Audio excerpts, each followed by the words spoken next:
kesempatan kali ini saya akan menjelaskan mengenai definisi dan juga sejarah singkat dari teori pemberian dan juga pertukaran. Nah, teori ini merupakan teori yang memfokuskan perhatiannya pada tingkat analisis mikro dalam studi antropologi dan juga sosiologi. Teori ini sangat amat relevan dengan kenyataan kehidupan dari manusia ataupun kita ya, dalam kehidupan kita sehari-harinya. Nah, teori ini memfokuskan perhatiannya pada perilaku atau tingkah laku kita sebagai seorang manusia dalam kehidupan sehari-hari. Nah, saya lanjut ke sejarah dari teori pertukaran. Namun sebelum saya lanjut ke sejarahnya, saya akan sampaikan dulu dari mana saya mendapatkan sumber untuk materi saya kali ini. Nah, sumber saya angkat untuk materi saya kali ini tuh berasal dari sebuah buku yang ditulis oleh J. Van Baal. Bukunya berjudul Sejarah dan Pertumbuhan Teori Antropologi Budaya. Bukunya bercoverkan biru, terjemahan ya sebenarnya ini. Untuk teman-teman yang ingin melihat sendiri bukunya mungkin bisa beli atau juga bisa berkunjung ke perpustakaan atau juga bisa cek di Google. Nah, saya lanjut ya ke sejarah teori pertukaran. Jadi, teori pertukaran ini pada awal atau mula-mulanya dikembangkan oleh para ahli antropologi Inggris. Seperti tokoh yang paling pertama mengemukakan teori pertukaran ini adalah Malinowski. Kemudian dibantu oleh Bronislaw dan dihaluskan oleh berbagai tokoh-tokoh lainnya seperti Marcel Mauss. Ya, walaupun Marcel Mauss ini berasal dari Prancis ya. Nah, kemudian dibantu juga oleh si Claude Lévi-Strauss.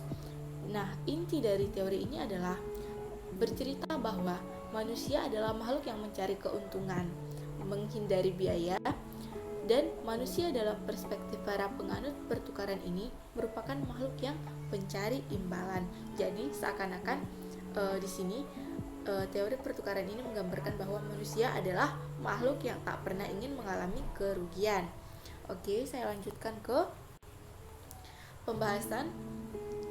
Oke, nah di sini di teori ini kita mempelajari ada beberapa komponen yang penting ya dalam teori ini. Yang pertama membahas tentang the gift atau pemberian.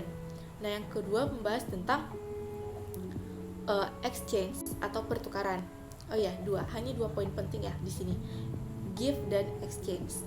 Nah, kalau misalnya the gift atau pemberian ini diperkenalkan oleh seorang antropolog yang paling terkenal. Dia murid dari Emil Hill dan juga Malinowski. Namun si Marcel Mauss ini sebenarnya melanjutkan hasil research atau penelitian dari si Emil Durkheim dan juga Malinowski tentang perilaku atau kelakuan dari masyarakat di zaman primitif. Nah, Marcel Mauss kemudian melanjutkan research tersebut meneliti masyarakat di suku pedalaman Probian. Maksud saya masyarakat pedalaman yang bernama suku Trobian. Nah, selanjutnya adalah teori pertukaran atau exchange yang dikembangkan oleh George C. Homans yang bertumpu pada pendekatan perilaku terhadap pertukaran pokok. Nah, kemudian setelah Homans, teori ini disempurnakan oleh Peter Blau atau biasa dikenal dengan sebutan M. Blau ya teman-teman, dengan fokus perhatiannya yang kemana fokusnya itu kepada struktur makro atau yang kecil, yang lebih besar lagi dari pertukaran sosial dasar. Nah, yang terakhir teori reciprocity dari Alvin Goldner dengan fokus kajian pada fungsi norma hubungan timbal balik dalam berbagai tipe masyarakat. Jadi saya sedikit salah ya teman-teman. Jadi di sini ada 3 poin penting. Yang pertama itu pemberian atau the gift, yang kemudian ada pertukaran atau exchange, dan yang ketiga itu ada teori reciprocity dari Alvin Goldner. Nah, saya lanjut ke selanjutnya adalah teori pertukaran Homans. Mengapa kita kenal dengan teori pertukaran Homans? Karena teori ini dianalisis atau dikemukakan oleh si Homans. Nah, di sini judul besar adalah pendekatan perilaku terhadap pertukaran pokok. Nah, di sini Humans itu seakan-akan menyampaikan pendapatnya bahwasanya sebuah pertukaran atau pemberian atau the gift atau exchange itu terjadi karena adanya perilaku, karena adanya aktivitas. Nah, di sini kita bisa sama-sama baca ya teman-teman, bahwa teori ini menjelaskan mengenai perilaku individu di dalam kelompok.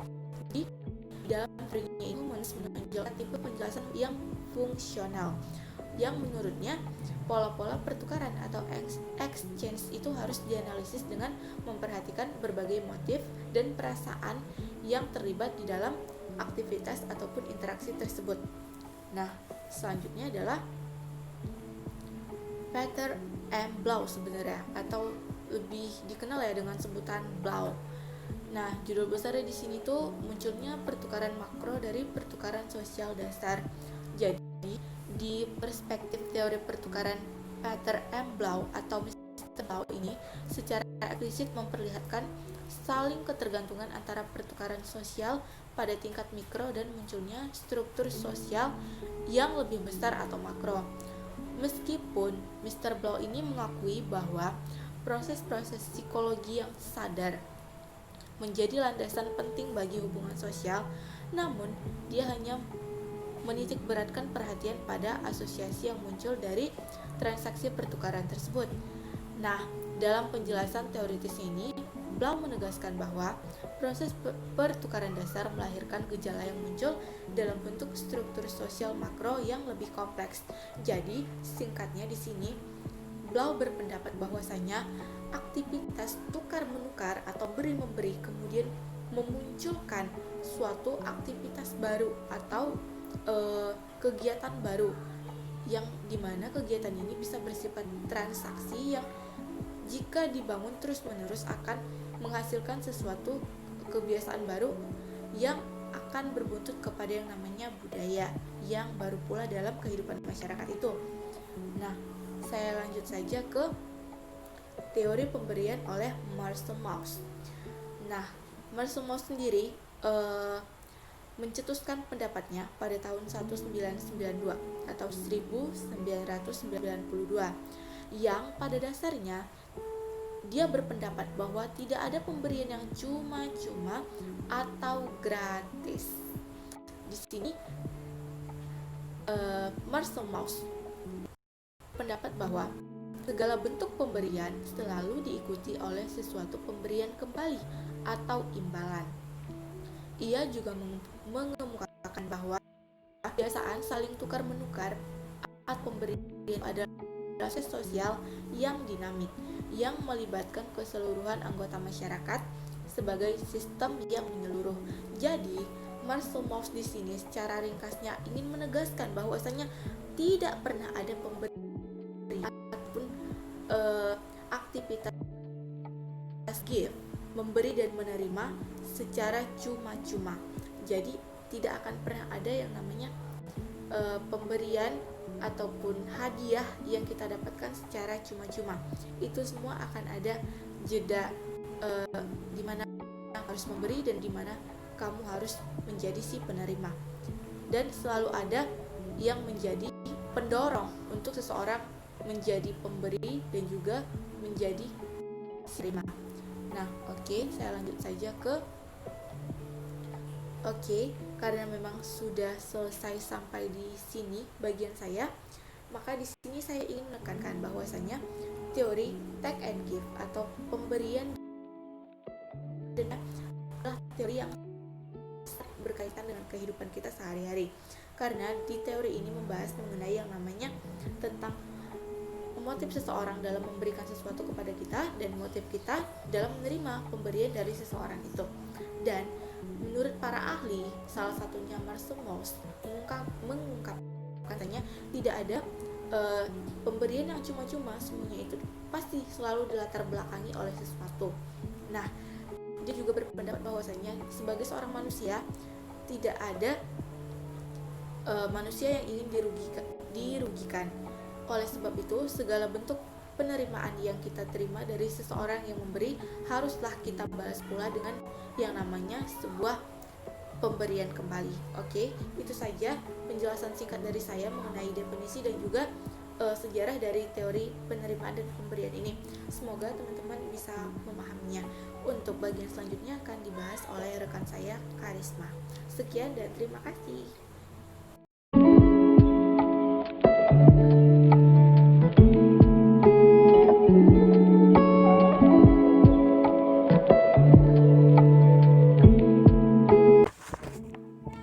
Assalamualaikum warahmatullahi wabarakatuh. Saya Kairisma Dalimunte dari kelas D reguler 2019.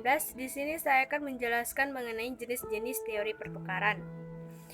Menurut Wirawan, pada tahun 2012 yaitu ada 4 jenis-jenis teori pertukaran. Yang pertama yaitu suatu analisis, yaitu sesuatu yang diamati dalam penelitian dan memainkan peran penting dalam menjelaskan tatanan sosial dan individu.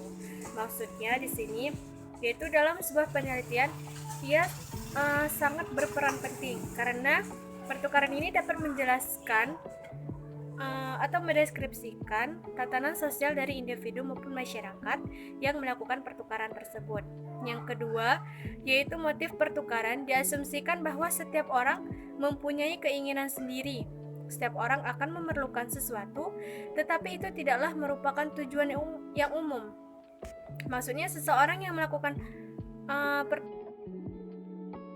adanya motivasi oleh gabungan dari berbagai tujuan dan keinginan yang khas dalam dirinya. Karena ada motivasi tersebut, sehingga terjadilah pertukaran di antara mereka. Yang ketiga, yaitu faedah atau keuntungan berbentuk biaya yang dikeluarkan seseorang akan memperoleh suatu hadiah ataupun reward yang terkadang tidak memperhitungkan biaya yang dikeluarkan.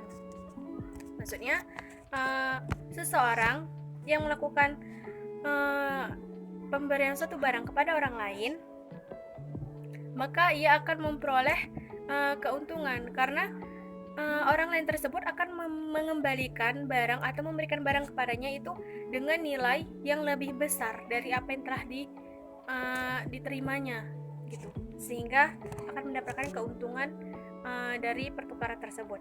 Yang keempat yaitu pengesahan sosial, merupakan suatu pemuas dan merupakan motivator yang umum dalam sistem pertukaran. Maksudnya di sini yaitu besarnya ganjaran itu tidak diberi batasan karena sifatnya individual dan emosional.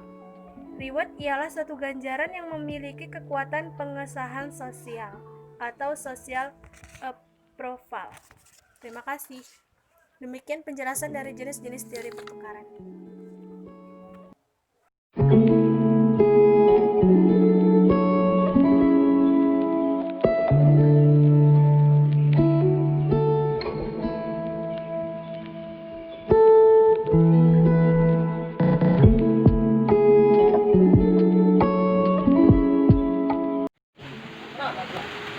Hai semuanya, di sini saya akan menjelaskan tentang contoh teori pertukaran dan pemberian ditinjau dari segi antropologi.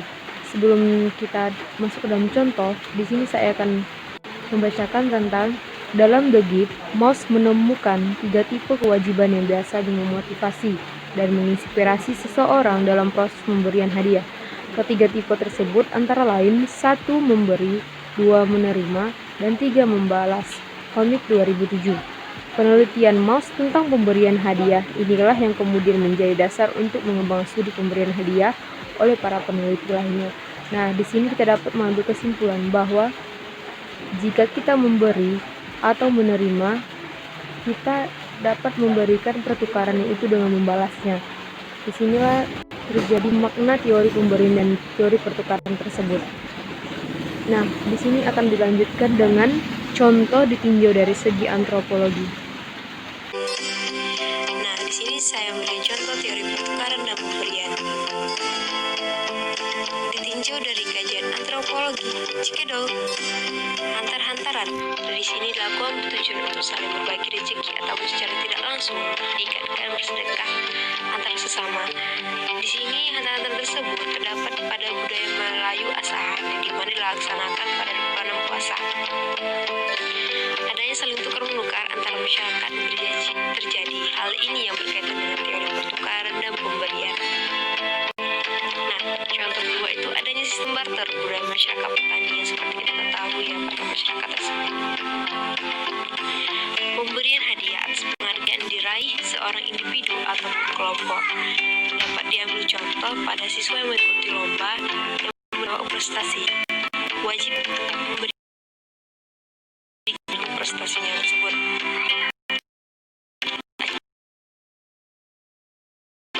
Meminta tolong kepada masyarakat dunia untuk membantu masa kegiatan lainnya. Di sini dapat diambil contoh pada budaya masyarakat Jawa, yaitu rewang.